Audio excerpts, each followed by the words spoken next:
രാഹുൽ മാങ്കൂട്ടത്തിലിന് കുരുക്കുമുറുകുന്നു. രാഹുൽ മാങ്കൂട്ടത്തിലിനെതിരെ മൊഴി നൽകി രണ്ടാം ബലാത്സംഗ കേസിലെ അതിജീവിത. ആ മൊഴി ഇങ്ങനെയാണ്: ഞങ്ങൾ 2023 ഇൻസ്റ്റഗ്രാം വഴിയാണ് രാഹുൽ മാങ്കൂട്ടവുമായി പരിചയപ്പെട്ടത്. അതിനുശേഷം ടെലഗ്രാം അക്കൗണ്ടുകൾ പരസ്പരം കൈമാറി അതിലൂടെ ചാറ്റുകൾ ചെയ്യാൻ തുടങ്ങി.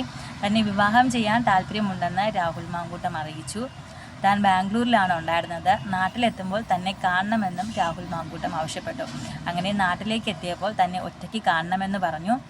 അങ്ങനെ ഫെനി നാനാൻ തന്നെ കാറുമായി എത്തി ഹോം സ്റ്റേയിലേക്ക് കൂട്ടിക്കൊണ്ടുപോയി. അവിടെ വെച്ച് രാഹുൽ മാങ്കൂട്ടം തന്നെ കടന്നു പിടിക്കുകയും ബലാത്സംഗം ചെയ്യുകയും ചെയ്തു. പിന്നീട് തനിക്ക് വിവാഹം ചെയ്യാൻ താല്പര്യമില്ലെന്നും വിവാഹ ജീവിതം തൻ്റെ രാഷ്ട്രീയ ജീവിതത്തിൽ ഒരു തടസ്സമാണെന്നും അറിയിച്ചു. തന്നെ കാറിൽ വഴിയിൽ ഇറക്കി വിട്ടു.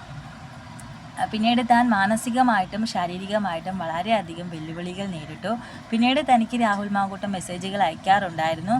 തങ്ങൾ നിരന്തരം മെസ്സേജുകളിലൂടെ സംസാരിക്കാറുണ്ടായിരുന്നുവെന്നുമാണ് അതിജീവിതയുടെ മൊഴി. അപ്പോൾ ഈ അതിജീവിതയുടെ മൊഴി കേട്ടപ്പോൾ നമുക്ക് ഇന്നലെ സുപ്രീം കോടതി പരാമർശിച്ചൊരു കാര്യമുണ്ടായിരുന്നു. വിവാഹത്തിന് മുമ്പ് സ്ത്രീയും പുരുഷനും അപരിചിതർ. വിവാഹപൂർവ്വ ലൈംഗിക ബന്ധങ്ങളിൽ നിന്ന് വിട്ടുനിൽക്കണം. കണ്ണടച്ച് ആരെയും വിശ്വസിക്കരുത്. ഇതൊരു പഴഞ്ചൻ ചിന്താഗതിയായി തോന്നാം. ജാഗ്രത പുലർത്തണം. അപ്പോൾ സുപ്രീം കോടതി ഇത് പറഞ്ഞത് വളരെ സത്യമായിട്ടുള്ള കാര്യമാണ്. ആരെയും കണ്ണടച്ച് വിശ്വസിക്കരുത്. എല്ലാ കാര്യത്തിലും സ്ത്രീ ആയാലും പുരുഷനായാലും ജാഗ്രത പുലർത്തണം. ഒരാൾ വിവാഹ വാഗ്ദാനം തന്നാലുടൻ അവൻ്റെ പുറകെ വാലും ചുരുട്ടി പോകുമ്പോൾ നമ്മൾ പല കാര്യങ്ങളെക്കുറിച്ചും ജാഗ്രതയോടെ സ്ത്രീകൾ ചിന്തിക്കണം.